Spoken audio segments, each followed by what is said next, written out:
I'd rather you be a Tory than not care about politics at all. Yeah, because at least with a Tory, I can say versus someone who doesn't care, you found something to align yourself with. Yeah, like you care at least, even though you care about the wrong thing and you're on crack. Yeah, but you've done some sort of research. Yeah, you've done your Googles, you've done your homework. I hope at least. Yeah.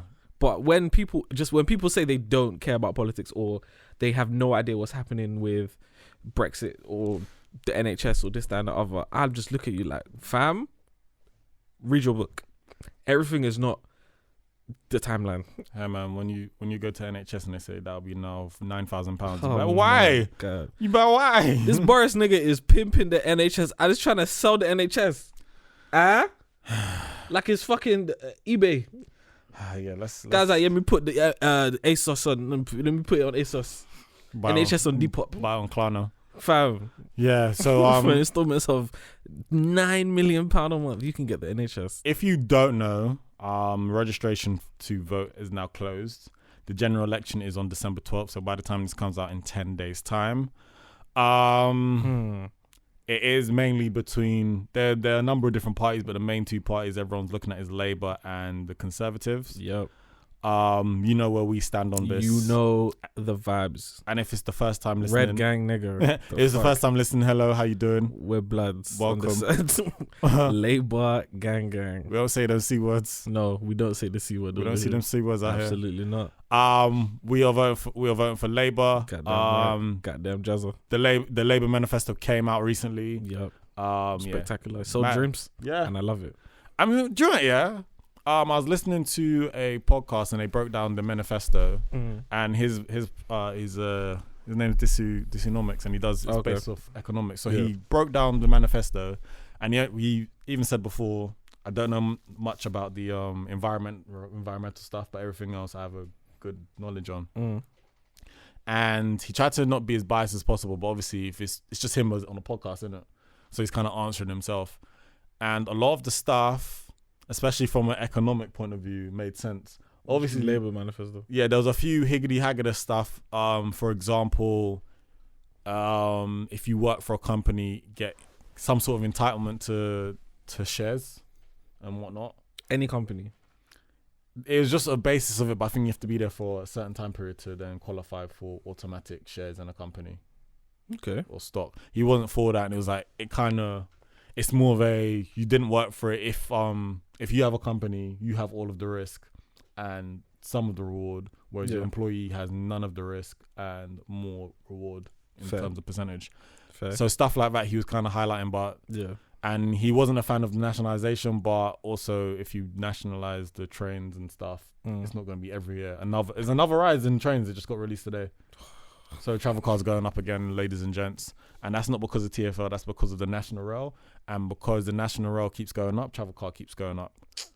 So yeah, that's more money going up. And that's the thing Labour want to do, is kind of nationalise the rails to cap that so things don't keep going through the roof. Every single year. Yeah. Was it not like 1 year that it didn't go up? I think it was maybe 2 years ago. When? I think it was the first year Sadiq Khan came into power. I think it was TFL wouldn't go up. It's National Rail goes up. So National Rail affects the travel card. Okay. But so for example, if you take bus or pay as you go, you won't. I think those 2 years it didn't change. I think that's what I'm talking about. But if you take, if you get a travel card, you're fucked. Travel card is, bruh. When I think about when I first started working, travel card then until now, even if maybe like a 20 to £30 increase, that alone, is fucking mad. So it's I think it was 2.3% increase to 2.7, and that works out to be, I think, £3 or £4 extra, depending on your zones, but £3 or £4 extra a month. It starts to rack up. Pounds add up. Yeah, and if TFL have an increase as well, then it'll probably be like £10 extra a month.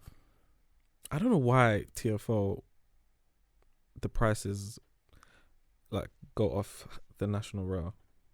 Because TFL is really its own thing. It's only because you can use National Rail, you can use your travel card on National Rail, unless they like divided it.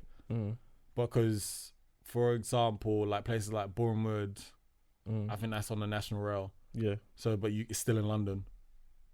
Yeah, so you can it's travel for London. Yeah. I just, it should all be London and surrounding areas should just all be TFL. But then you got the thing, if you're living in Bournemouth Road, you might go work somewhere out of London. So then you have to pay for that. Yeah, fuck off then. It's a whole bunch of shit. It's a lot of stuff right now. But yeah, so Labour, the Labour thing, yeah, it did seem a bit dreamy, but a lot of the stuff they broke down, it was actually.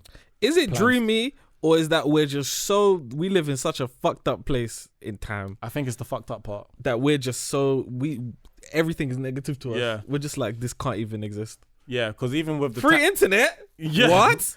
How dare you? And it happens in other countries, the free internet. It's not a new thing. Niggas saw free internet and said, this guy's a communist. It happens. There's free internet here. There's in like new builds in Stratford, there's installed internet. Yeah. So I don't know why everyone is acting like, I guess because you don't hear about it. Yeah. So it's because niggas look at their BT bill and they're like, whoa. Yeah. And the 4-day working week, that's happened in other countries, been tried and tested as successful. Come on, man. He's not trying to sell the NHS. Bro, that man had receipts as well. He had all of the receipts. That man had receipts. And yeah, if you've missed it, Boris Johnson, there is record of Boris Johnson agreeing to sell parts of the NHS to America. Yep. And it won't be just one overnight, it'll be bit by bit. Yep. So as time goes on, little things will be introduced. So I think one of the parts Jeremy Corbyn put out was that your £8 medicine will now be £49. And for someone who is lucky enough who isn't sick a lot, when I've gone to buy medicine and they said it's £8, I'm like, it's not free anymore. But obviously last time I'd probably got medicine was I was under 18. Yeah.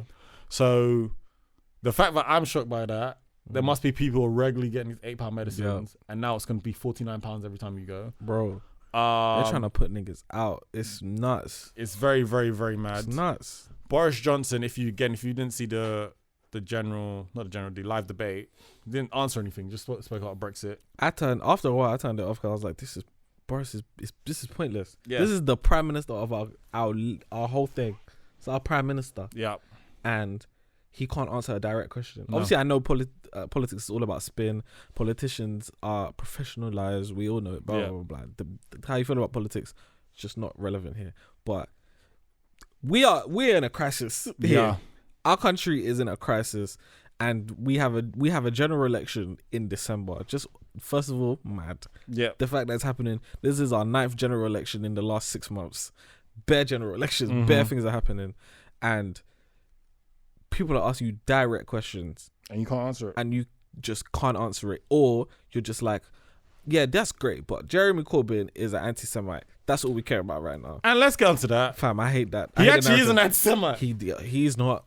Because I thought originally it was the way he dealt with people in his party who were anti-Semitic, and I found out he got rid of them. Yeah, he just suspended them. It just took longer than everyone wanted. Yeah, and then it kept coming up. I was like, what is everyone talking about? And then there was a clip of him talking about something to do with Israel. Yeah. And I was like, so he's not anti-Semitic, he's anti-Zionist. Yep. And for those who don't know what anti-Zionist is, you're basically against the state of Israel. Yep. All right, let's get another history lesson. Israel is only formed after the Second World War. Israel is Palestine. Israel is Palestine. Thank you for coming to my TED Talk. America literally said, we're going to take Palestine and make it Israel. Yep. And then we're not going to fucking acknowledge the state of Palestine. Yeah. That's right. There's always been a civil war. It's a civil war because it's one country on the Gaza Strip. It's because the state of Israel was made out of the state of Palestine. So being anti-Zionist is basically standing up for Palestine, saying this is wrong. Yep. This needs to stop. Yep. You guys need to stop covering this up as if Palestine are doing wrong. Yep. No. Imagine someone came into your house and said, this is mine now. Yep. And then every time you try to fight them, you're the bad person. Fam. That's what's happening. Literally. That's exactly what's happening. Niggas came into your house. No, not even niggas came to your house. A third party came into your house and said, okay, so these niggas have been treated bad, yeah? And they said that this used to be their original house. So what we're going to do is that we're going to take away your mortgage and we're going to put them in your house. And you can still live here, I guess. But like, it's theirs. You can chill or whatever. Yeah, you can stay. You can have the small box room, but they get the big room now. They get the big room. Yeah, they get the master bedroom. And yeah, to fight amongst yourselves. That's literally what it is. That's what it is. When I first found out, and I think I might have been in year 9. I was talking. I was arguing with one of my friends.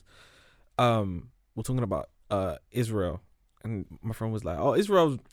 He was basically Israel was just made up a couple years ago. It's not. He was basically. This is not what I'm saying. We're saying Israel's not a real country, even though I have views, but besides the point.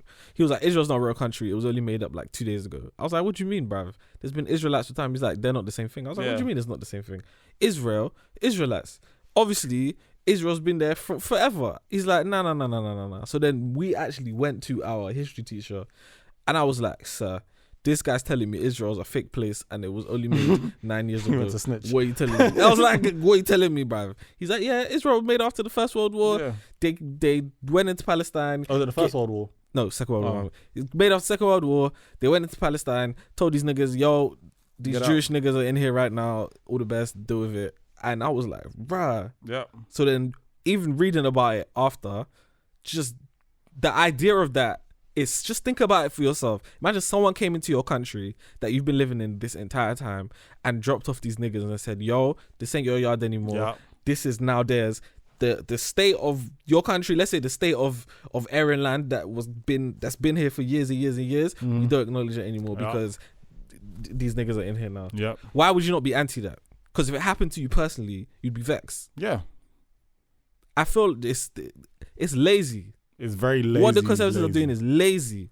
And bringing up the whole anti-Semitism thing, it's lazy. And a lot of Jewish people, and it's not just like one or two, a lot of Jewish people from the Jewish community have come out and said, this man isn't anti-Semite, he's anti-Zionist, as I am, and as everyone should be. Me too. Fam. He might not be perfect, but no one is. However, what you're accusing him of is wrong. It's a lie. It's literally wrong. Yes, he should have handled the party situation better. Yeah. However, that's just down to leadership. That's not down to him being anti-this or anti-that. If you're gonna criticize him for something, criticize him for the right things. Yeah. Be like, there was anti-Semitism in the Labour Party. Yeah. We wish that you would have dealt with the people in your party who are anti-Semitic quicker, in a more efficient way. So if you said that to someone, they would be like, you know what? That's a fair assessment. Yeah. But for you to just turn around and be like, he hates Jewish people, fuck this guy. When it's like, brother. That's not what he said. I didn't say that at all. It's not even close. I actually love Jewish people. They're great. I love him. I think there's like record of him like standing for like protesting against anti-Semitism. Yeah. Oh, people, obviously. The people. And the thing is, yeah, do you know why it's lazy as well? This is how I know conservatives don't read. It's like, of all the people you could accuse of being a bigot, being anti-Semitic, being racist, being sexist, being homophobic, all of the phobics, all of it. The one person you can't accuse of being that is Jeremy Corbyn. Yeah. This nigga has been down. Yeah. From early. It's Jezza and it's Bernie. Yeah. Those are our white kings, bro. It's lazy. It's very lazy. It's lazy. It's lazy and disrespectful. It's such a lazy narrative. It's like, bruv, you can attack him for lack of leadership, this, that. Maybe you just don't like him. There's so many things you could attack this man for. Even though I think he gets a bad rap for so many things. So many things. And the man they're praising, he's a racist.